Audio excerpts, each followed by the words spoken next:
Buenas noches, gracias por el honor de su sintonía. Hoy la Suprema Corte rechazó las 995 candidaturas que le presentó el Senado de la República durante la sesión privada. Las ministras Lenia Batres, Yasmín Esquivel y el ministro Alfredo Gutiérrez Ortiz Mena votaron por aprobar la lista en su totalidad, mientras que Juan Luis González Alcántara Carranca pidió votar perfil por perfil. Al no existir consenso, el Pleno notificará al Senado que el Poder Judicial no tendrá candidatos. Sin embargo, el pasado 27 de enero, el Tribunal Electoral determinó que en caso de que la Corte no aprobara los listados, la mesa directiva del Senado podrá remitir las candidaturas insaculadas al INE para continuar con el proceso.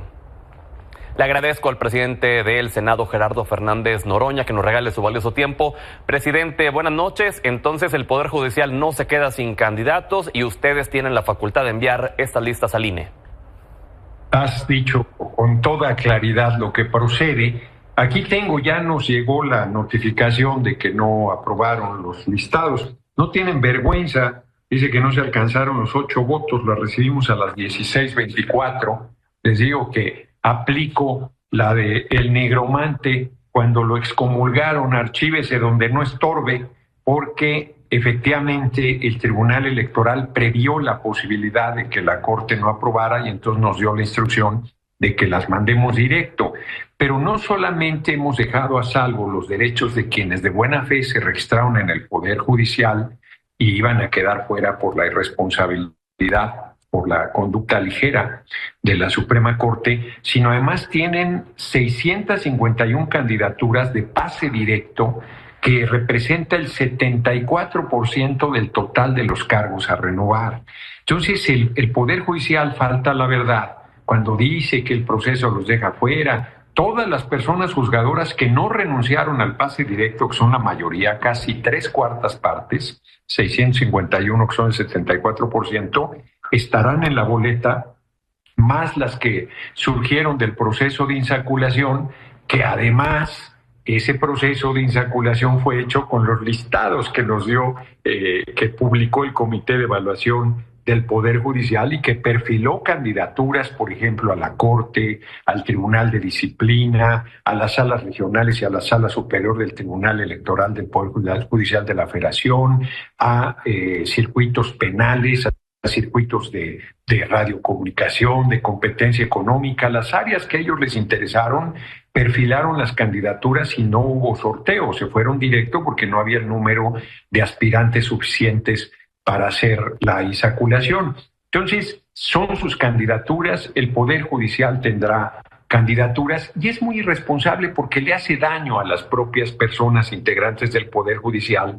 Hay gente muy valiosa ahí, sin duda, hay gente con mucha experiencia y con el deterioro que ha mostrado la Corte, no les ayuda nada al proceso que se llevará a cabo el domingo 1 de junio de 2025. Quiero además esta larga intervención cerrar con que el propio ministro Gutiérrez Ortiz Mena hoy había presentado una resolución donde pretendía que cualquier juez está por encima del Tribunal Electoral del Poder Judicial de la Federación. Es una aberración. Imagínate que cualquier juez pudiera detener la elección presidencial, por poner un ejemplo que he reiterado en ello.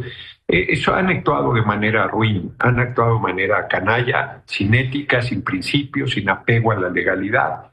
Y lo único que están haciendo es condenarse a la intrascendencia, porque hoy su resolución no tiene mayor impacto en el proceso electoral del próximo domingo 1 de junio de 2025. Al ellos también saber que no iba a tener algún impacto, ¿usted considera que esta acción, este rechazo fue meramente para tratar de deslegitimar a esta altura del proceso esta elección? Sin duda, y generar confusión, porque hay medios que están diciendo que se quedó fuera el Poder Judicial, que nosotros determinamos las candidaturas. ¿Cómo las vamos a determinar si fue con el listado que ellos hicieron? Las nuestras mismas, yo no me canso de decir, ya lo puedo plantear con toda franqueza, mi hermanito Jaime Cárdenas Gracia, que es un doctor en Derecho Constitucional, un hombre integérrimo, conocedor de criterio independiente, es parte de nuestro movimiento, pero él siempre se mueve con sus convicciones personales. Por ejemplo, no salió en la insaculación. Eduardo Andrade, que fue muy férreo defensor de la reforma que se hizo, que ya es parte de la Constitución, no salió. Entonces, pues es falso que nosotros, pues se hizo el sorteo, la insaculación de cara a la nación, y es falso que nosotros podamos determinar previamente quién va y quién no va. Tampoco lo podrían haber hecho en este proceso de los filtros de la selección después de la entrevista, porque lo que muchos criticaban es que se pillaron a todo perfil que no fuera afín a la reforma como tal, y que entonces pues ya no importaba quién saliera de la insaculación porque todos iban a ser perfiles pro 4T. No, hay muchísima gente que forma parte del Poder Judicial actualmente, que yo no diría sus nombres, porque inclusive algunas de esas personas se opusieron a la reforma constitucional en su momento, o ya es parte de la Constitución, y salieron insaculados, y son gente que tiene una trayectoria muy fuerte y perfiles de mucha capacidad. Si yo dijera nombres, pues dirían que lo estoy descalificando, lejos está mi intención de ello. Lo que quiero plantear es que hay gente de toda mayor parte de, por ejemplo, de las candidaturas que el Comité de Evaluación del Poder Judicial les dio pase directo, a mujeres les dio pase directo, la mayoría son perfiles no solo que no son de nuestro movimiento, sino son totalmente adversas a nuestro movimiento. No estoy diciendo que todas las personas que están en esa lista, pero varias sí. Y ya no quiero decir nombres porque ya está prácticamente el proceso, ya se perfila, y han inclusive intrigado que yo he llamado a que no se vote de determinada manera. No, el pueblo va a votar libremente, va a revisar, va a informarse y va a votar por las personas que considera que mejor pueden desempeñar la tarea al frente del Poder Judicial, y todas son gente con trayectoria muy fuerte y con mucha experiencia, sobre todo quienes se perfilan hacia que buscan un espacio en la Corte o en el Tribunal de Disciplina, en la Sala Superior del Tribunal Electoral, en las propias salas regionales, en todos lados, hombre, son espacios muy especializados. Entonces, la verdad es que si se pusieran a revisar nombre por nombre, verían que está representado muchísimas personas. Yo creo que son mayoría las personas que proceden del Poder Judicial que van a la elección, y van propuestas por el Ejecutivo o por el Legislativo o por el Judicial o por dos de los tres poderes, o inclusive en algún caso por los tres poderes. Entonces, es intriga lo que han estado diciendo del sesgo, de que van a ser gente. Bueno, además lo van a ver a la hora de las sentencias, pues más de una vez no nos darán la razón en base al criterio jurídico que apliquen. Entonces, nosotros lo que queremos es justicia. Si quisiéramos controlar de entrada a la Suprema Corte, la compañera presidenta Claudia Sheinbaum Pardo le iba a tocar un número importante de ministros que en retiro durante su sexenio, que ella tenía derecho a proponer una terna, y se resuelve por mayoría calificada de la Cámara de Senadores, que la tenemos. Si hubiésemos querido el control, lo hubiésemos tenido sin mayor problema. Pues, presidente, le agradezco enormemente que nos regale su valioso tiempo. Mantengamos la comunicación, por favor. Claro, con mucho gusto, Pedro. Un abrazo al auditorio. Buenas noches. Mientras que la Sala Superior del Tribunal Electoral pospuso su sesión pública para resolver más de 400 juicios contra justamente exclusiones en las tómbolas para la elección judicial. Antes resolverán si el magistrado Reyes Rodríguez Mondragón debe abstenerse de participar en las impugnaciones de su amigo, el ex senador panista Roberto Gil Suart, relación que ha sido el principal señalamiento contra el magistrado, sobre todo cuando encabezaba la presidencia del Tribunal Electoral.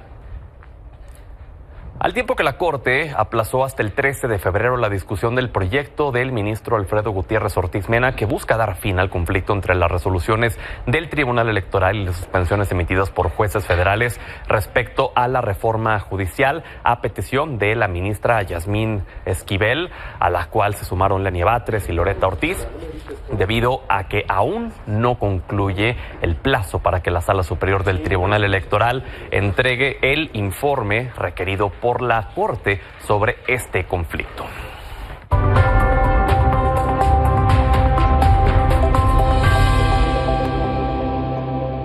Más adelante vamos a transmitir la entrevista que pude realizar con la ministra de la Suprema Corte, Lenia Batres, justo respecto a este rechazo a las candidaturas en la sesión privada del día de hoy en la Suprema Corte de Justicia. Mientras tanto, le agradezco a Tania Alarios del PRI, Paulo Emilio García, vocero y diputado de la bancada de Morena del Congreso Capitalino, Roifi Torres, coordinador de la bancada de MC, y Diego Garrido, vicecoordinador del PAN. Gracias por estar aquí. Muchas gracias. Buenas noches. A ver, pues para no desentonar un poco, vayamos primero rápidamente, porque hoy el tiempo es corto, el seguimiento a la elección judicial en la Ciudad de México, y luego vamos a este nuevo periodo y lo que podemos esperar dependiendo de cada una de sus bancadas. Tania, elección judicial, ¿cómo va el proceso en la capital? Pues ya se eligieron a los aspirantes que pasaron el filtro de inscribirse, son más de 1,400, pero ¿qué sigue? Pues vamos a esperar la famosa tómbola en la Ciudad de México, o cuántos son a los que depura el Consejo Evaluador, que sabemos que es un consejo ilegal y fraudulento a modo de Morena, y desgraciadamente esos perfiles ciudadanos que de verdad se registraron con todo el espíritu de participar, probablemente queden desechados para meter a los afines a Morena, como está pasando en las tómbolas federales, donde había 50 espacios que estaban consagrados para que fueran espacios para ingresar a la tómbola y solo 18 de ellos para elegir a 15. Entonces la insaculación y la famosa tómbola, como el proceso judicial, es una simulación y un acto donde lo que están haciendo es el próximo fraude judicial. Paulo, ¿hay garantía en que efectivamente habrá pluralidad de perfiles y que no, como muchos critican en lo federal, van a cepillar a los que opinan distinto y solo van a llegar a la tómbola a los que opinan a favor de este proceso, y que entonces pues ya no importa quién salga, todos son afines? En absoluto, Pedro. Pues mira, primero, estamos muy contentos. Después de las tácticas dilatorias, de la estrategia de sabotaje del PRIAN durante no este último proceso, sino meses atrás, fue un éxito el registro de personas que quieren participar del proceso en el Poder Judicial de la Ciudad de México. 2,482 ciudadanos, ciudadanas se apuntaron. Gente que quiere entrar y trabajar en favor del Poder Judicial. Gente que tiene mucho que aportar, licenciados, licenciadas en Derecho, jóvenes que no podían ser jueces ni magistrados porque no estaban en los círculos de influyentismo que construyó el viejo régimen en el Poder Judicial. Entonces, estamos muy contentos. Basta con ver los perfiles, hay gente de todo tipo, y en absoluto es un solo militante de un partido político, sino gente que quiere abonar al Poder Judicial. Digo, no pueden ser de partidos políticos, es parte de los requisitos, pero pues eso no impide que tengan una ideología afín o que sean perfiles afines a personajes que son abiertamente de la Cuarta Transformación, y eso es justo lo que se señala, y eso es lo que se ha venido marcando mucho. Por ejemplo, el intermedio entre las entrevistas y la insaculación, el criterio para determinar quiénes sí y quiénes no pasan, ahí está el punto. De acuerdo, y hay una labor muy seria que hará el Comité de Evaluación. Hoy por hoy, ¿qué hay? ¿Qué son esas 2,482? Son propuestas. Sobre la mesa se pusieron ensayos y perfiles de gente que levanta la mano y dice: yo quiero entrarle y limpiar el Poder Judicial. Vendrá la evaluación, para eso está el comité que se nombró, y después vendrá la tómbola una vez que se revise quienes cumplen los requisitos y quienes tienen elementos de idoneidad. Diego. Un total fracaso, un registro ínfimo, muy poca gente se registró porque no creen en este proceso, y ni más ni menos 58 jueces y magistrados que ya se habían registrado renunciaron a participar en este fiasco, en este fraude, en esta farsa, porque saben que efectivamente ya están preseleccionados los perfiles afines al régimen que quieren controlar el Poder Judicial. Y sobre todo muy, muy delicado, incluso también de que ni siquiera se da por parte del Comité de Evaluación un criterio de cómo va a evaluar a estos 2,400 personas. No va a haber examen, no va a haber entrevista, es decir, a su criterio unipersonal de cada uno, así, conforme les mande la lista del gobierno, estarán palomeando o desechando a quien sí y a quien no, sin entrevista y sin examen, insisto. Y sobre todo también no se sabe quién va a participar en la famosa tómbola. Y ya sabemos también que ha sido un fracaso porque en lo federal se están haciendo bolas, salen nombres repetidos, suspenden el proceso, y aquí en la Ciudad de México para el tema local no sabemos cuándo, dónde, quién, cómo se va a hacer este ejercicio de tómbola, porque simple y sencillamente no hay certeza, no hay claridad, y esto es verdaderamente una farsa que va a terminar siendo un fraude. quiera responder brevemente. Solo decirle, o sea, a ver, 2.482 personas para un poco más de 100 cargos en disputa. A mí no me parece algo ínfimo. Más bien se frotaban las manos, ya querían festejar que no había registros. Hay que comparar los números federales. Ahí está grabado, ahí están las mesas de otros momentos cuando había 700, 800 registros que ya se frotaban las manos para saborear un fracaso en lo federal, que por fortuna miles, no lo fue. Muy bien, éxito el registro local. Roy Fi. Jueces y maestros. Gracias. Mira, yo creo que hay dos cosas a destacar de cómo vamos. Primero, ya lo decía Diego, las renuncias de estos 58 jueces y magistrados a participar en este proceso, a mí me parece uno de los indicadores más lamentables del proceso, porque son personas que tienen una carrera judicial ya comprobada. Para llegar a ser juez, para llegar a ser magistrado, son años de preparación, y hoy estamos perdiendo 58 de estos perfiles que estudiaron, que se dedicaron, que trabajaron prácticamente toda su vida para ser juez o ser magistrado. Y hoy estamos perdiendo toda esa experiencia. Y vamos a empezar en todos estos procesos, al menos en estos 58 espacios, vamos a empezar absolutamente de cero. Pero ya dijo Pablo, son más de 100 cargos a elegir. En todos vamos a empezar absolutamente de cero. Y eso es un gran riesgo, porque lo hemos dicho en este espacio. Los juzgadores están decidiendo sobre la vida de las personas.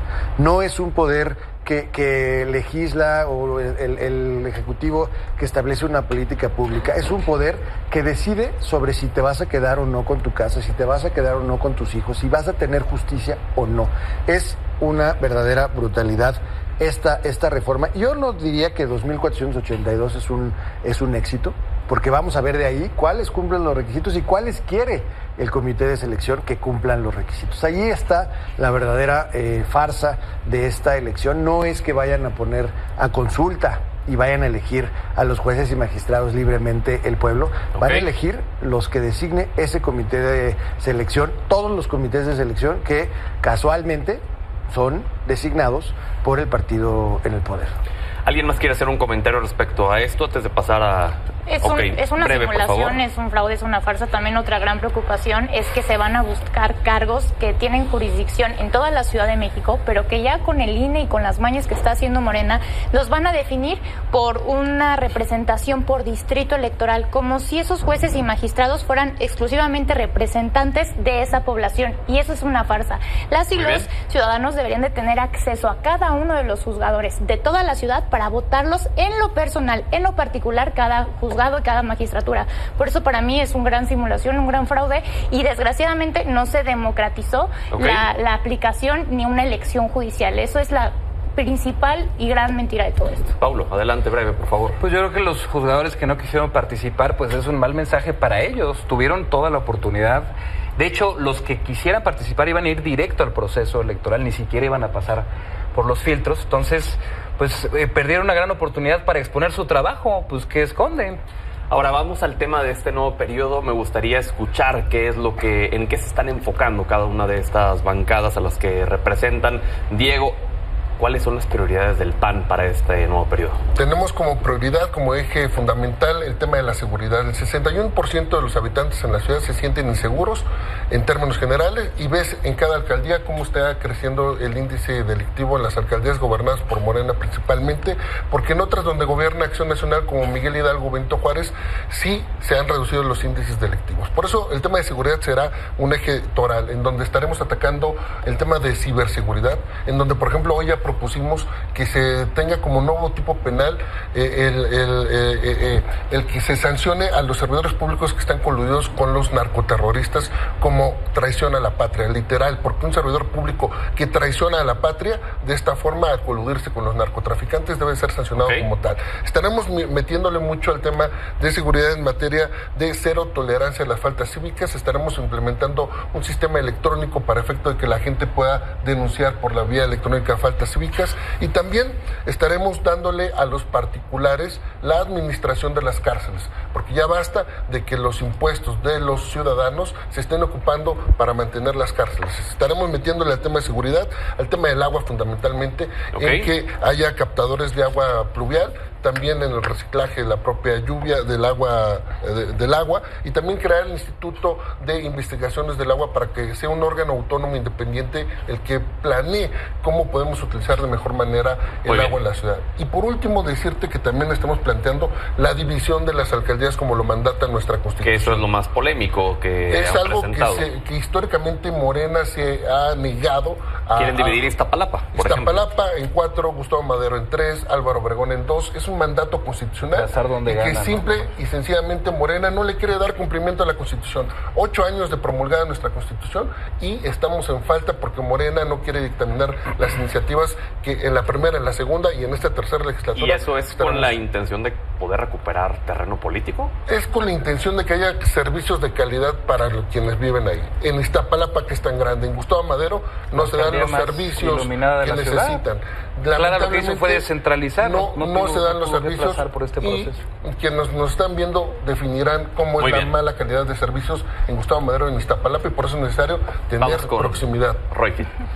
A nosotros, a Movimiento Ciudadano, nos da mucho gusto que haya 2 temas que planteamos en la agenda legislativa desde el periodo pasado, que hoy prácticamente todas las bancadas lo han retomado, que es la agenda de cuidados. Ya se comprometió desde el gobierno de la ciudad a presentar una ley del sistema de cuidados. Nosotros ya tenemos una presentada y creo que es positivo contar con la visión del gobierno para empezar la discusión de la ley del sistema de cuidados. Y la otra, la salud mental.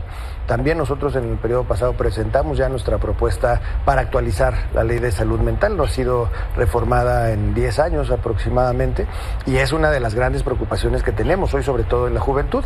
Ya también el grupo mayoritario está hablando de la salud mental y nos parece muy positivo y vamos a contribuir en estas 2 propuestas. Tenemos, por supuesto, una que nos parece también muy relevante, que vamos a proponer regular esta publicidad y estos informes que ahora se dan cada semana, cada 3 meses, cada 100 días, ¿sí? Cada que se les ocurre salen a informar, pero con un gran despliegue de publicidad, con un gran recurso destinado. Hoy hablan de 200 asambleas, que no sabemos cuánto se está destinando del recurso. Y entonces lo que proponemos es regularlo, no queremos cancelarlo ni limitar su comunicación. Lo que queremos es fiscalizarlo, que nos informen cuándo van a informar y cuánto se van a gastar en estos informes. Y también de seguridad vamos a tener, nosotros hemos insistido en que la policía tiene que fortalecerse, una sola policía, y que tenga la facultad para recibir denuncias. Tania. Para nosotros vienen muchos temas muy importantes y los vamos a estar abordando. Uno de ellos, ya viene el debate y la discusión sobre las corridas de toros. Vamos a pugnar porque llegue y porque se vote, y así cada grupo parlamentario defina si va a estar protegiendo los derechos de los seres sintientes, de los animales, porque en toda la legislatura pasada nosotros vamos a estar a favor de que no haya maltrato animal, a favor de los seres sintientes, a favor de los animales, para cumplir también en términos de lo que dice nuestra Constitución. O sea, en contra de que regresen las corridas de toros. Bueno, vaya, pues sí, más perdóname. Bien, tenemos que garantizar el respeto a los seres sintientes. Vamos a hacer una encuesta de quiénes estamos aquí en la mesa a favor y en contra, y ya vamos viendo cómo le entramos. A ver, a favor, a favor. Okay. Vamos a escuchar a la gente, es un tema que tenemos que... Pero se niegan a las consultas. Van a negar la oportunidad de que lo debatamos y lo votamos. A ver, a favor o en contra, solo nos mandamos solo, ya manda el pueblo. Tiempo apretado. Que continúen las corridas de toros, pero sin maltrato, sin que piquen a los animales. En contra de las corridas, porque los derechos no se consultan. Muy bien. ¿Y algún otro punto en específico? Pues se nos acaba el tiempo. Tienen muchísimos temas. El ordenamiento territorial y la planeación urbana es un tema muy importante para la Ciudad de México. Los temas de movilidad son un tema y una asignatura pendiente por los que tenemos que pugnar, que esto va de la mano con el tema de justicia ambiental y el cambio climático para proteger al medio ambiente y la calidad del aire y del agua de la Ciudad de México. Paulo, contigo cerramos. Sí, adelante. Tenemos un proyecto de ciudad que sacar adelante. Hemos avanzado bien en el primer periodo ordinario. Ahora tenemos iniciativas importantes en materia de seguridad que nos envía la jefa de gobierno. Ya aprobamos una en materia de extorsión, que fue muy importante.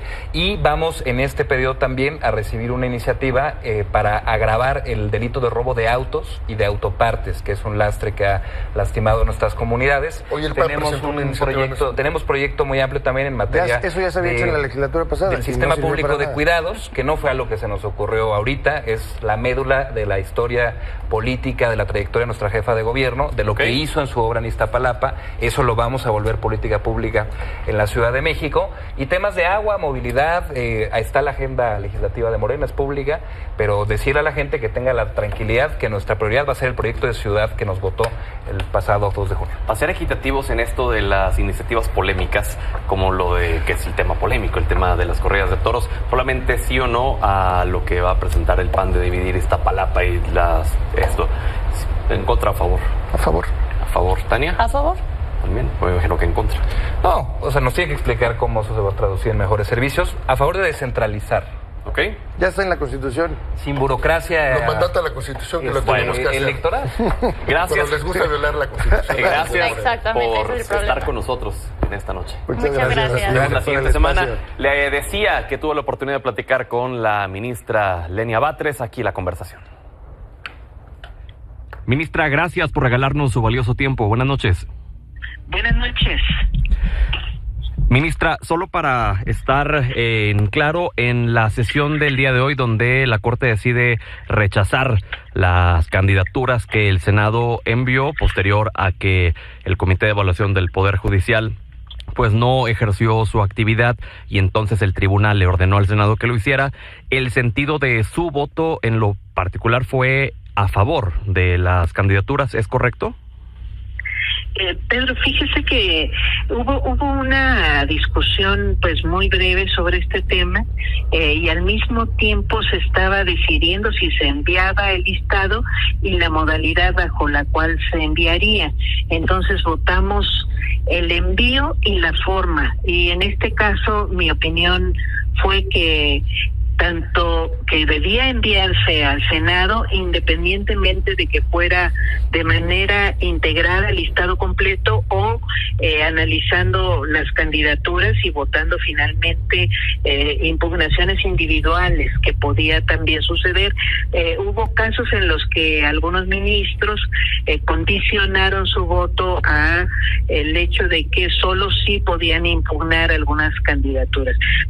Decía posteriormente el presidente del Senado, Gerardo Fernández Noroña, que este rechazo por parte de algunos ministros a la Corte es porque quieren descarrilar el proceso todavía a estas instancias, deslegitimarlo, no aceptar que esas candidaturas son de ellos. ¿Usted lo percibe de la misma manera?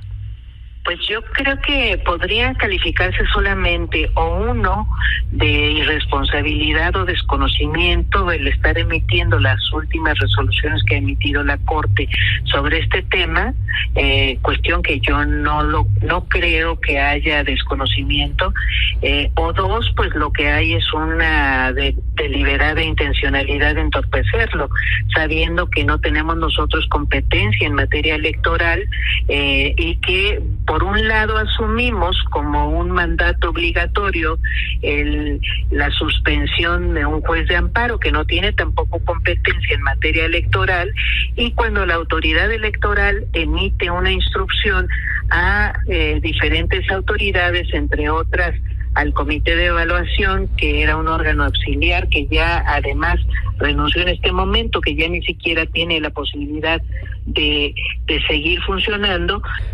Ahora, muchos de esos ministros, seguramente, un tanto tomando en cuenta la narrativa de quienes se oponen a esta elección judicial, seguramente dirán, pues es que yo no puedo legitimar con mi voto a favor un proceso del cual pues yo considero no ha habido transparencia o no ha sido tan claro como debería en el ínter entre las entrevistas y la insaculación. ¿Usted, en el sentido de su voto, podríamos a la inversa interpretarlo como que usted sí está conforme con cómo se han llevado los procesos? No, bueno, en el caso del Poder Judicial a mí me parece absolutamente desaseado todo lo que se hizo. En un primer momento integramos un comité de evaluación, lo integramos, bueno, como quiso la mayoría, en ese caso yo acaté esa decisión, no se incorporó ninguna propuesta de las que presenté 5 propuestas, ni siquiera alcanzaron a ser consideradas por los demás ministros y ministras, y aún así, pues acatamos la integración de este comité. Pues, ministra, ya por último, porque sabemos que trae agenda y le estamos quitando su valioso tiempo, solamente mencionaba usted el tema del legislativo y del ejecutivo, que solo en el Poder Judicial ha habido un desaseo. Muchos han considerado que el no saber qué pasó entre las entrevistas y la tómbola y el que solo llegaran perfiles, digamos, a favor de esta reforma al Poder Judicial, a la tómbola, pues fue un desaseo también. ¿Usted no coincide con eso entonces? Pues yo veo muchas candidaturas de perfiles que no tienen nada que ver con las propias mayorías parlamentarias, por un lado, o la identidad que se quiere acusar.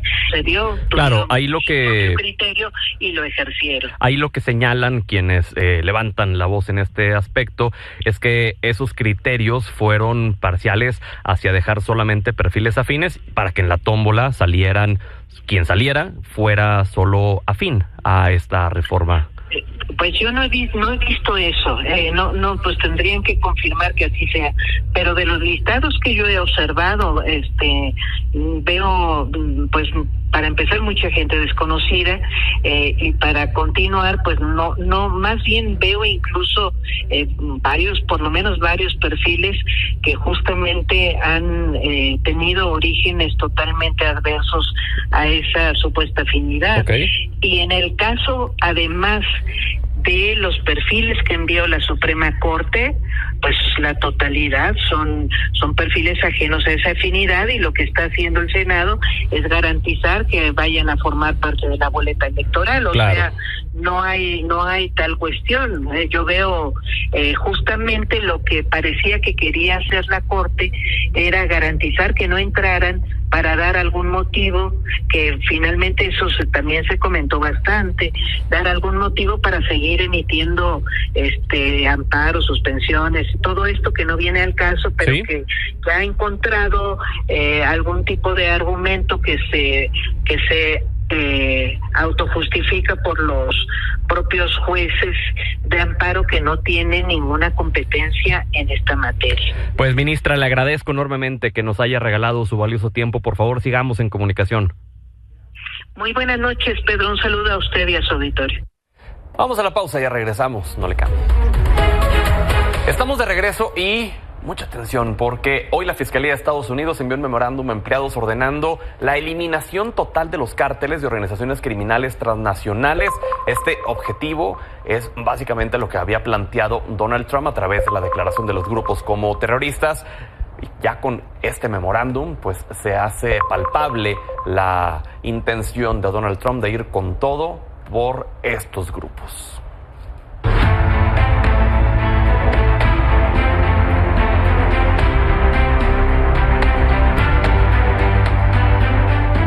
Y hablando de Donald Trump, ¿qué ha pasado, Daniela Pacheco? Bienvenida en esta relación con Centroamérica y Sudamérica. Como siempre es un gusto estar aquí, Pedro. Pues creo que es bastante difícil descifrar la política, si es que a eso le podemos llamar política, que se está haciendo desde Washington, o más bien desde Miami, en lo que respecta a Donald Trump y su gobierno y América Latina. Lo que podemos ver es que estamos frente a un tema de amenazas y castigos, ¿no? Y creo que más bien lo que prima ahora es la ausencia de una estrategia sobre América Latina. Es más bien el gran garrote o la doctrina Monroe en su máximo esplendor respecto a la región. Ahora sí, lo que sí está claro es que Donald Trump tiene bastantes claras sus intenciones respecto a América Latina, es reducir como sea la migración, reducir el tráfico de fentanilo, acabar con las organizaciones criminales o terroristas como él las llama, o más bien pretender que está intentando acabar con ellas, porque sí, de este lado hay producción de fentanilo, del otro lado hay consumo, y contra ello no se lucha. Demanda. Exactamente.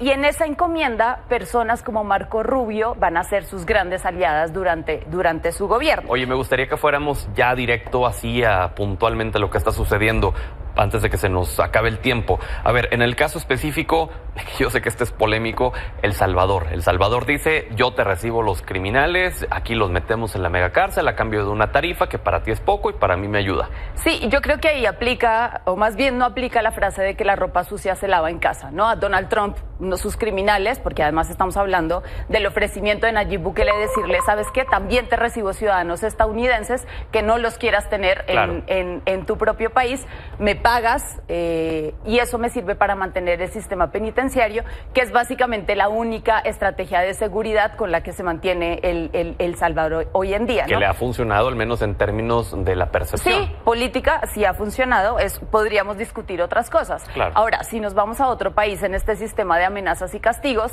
después de la reunión que tiene con el presidente de Panamá, el primer Claro. comunicado del Departamento de Estado es que los buques estadounidenses van No a van a pasar pagar, gratuitamente. claro. Después el control del canal de Panamá, que además es una junta autónoma, salí y dice, no, eso no se discutió en la reunión. Que luego Panamá dijo que sí iban a pagar los buques, ¿no? Sí, por Estadounidenses. supuesto, porque además es anticonstitucional que no lo hicieran.